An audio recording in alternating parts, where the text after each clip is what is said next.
প্রচণ্ড গরমে সবার খারাপ অবস্থা, আর এই গরমে হতে পারে হিট স্ট্রোক। এখন আসে হিট স্ট্রোকের লক্ষণগুলো কী কী ও এর প্রতিকার। আশা করি সবাই ভিডিওটা মনোযোগ সহকারে দেখবেন। চলুন তাহলে দেখে আসি। মানব দেহের স্বাভাবিক তাপমাত্রা 98.6 ডিগ্রি ফারেনহাইট। কোনো কারণে শরীরের তাপমাত্রা 104 ডিগ্রির বেশি হয়ে গেলে শরীরের রক্তচাপ কমে যায়, এমনকি অচেতন হয়ে যেতে পারে। এই সমস্যাকে চিকিৎসা বিজ্ঞানের ভাষায় বলে হিট স্ট্রোক।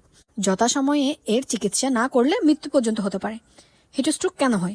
প্রচন্ড গরমে থাকলে বা এই গরমে শারীরিক পরিশ্রম করলে শরীর তার স্বাভাবিক তাপমাত্রা হারিয়ে ফেলে, যার কারণে হতে পারে হিট স্ট্রোক। এই সমস্যাটা যাদের বেশি হয়, বৃদ্ধ এবং শিশুদের শরীরের তাপমাত্রা নিয়ন্ত্রণ ক্ষমতা কম থাকে।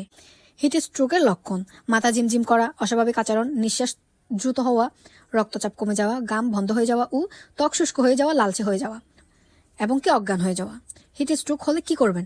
রোগীকে ঠান্ডা স্থানে নিয়ে যেতে হবে, ভেজা কাপড় দিয়ে শরীর মুছে দিতে হবে, ফ্যান ছেড়ে দিতে হবে, বাতাস করতে হবে, স্যালাইন খাওয়াতে হবে, প্রয়োজনে হসপিটালে নিয়ে যেতে হবে।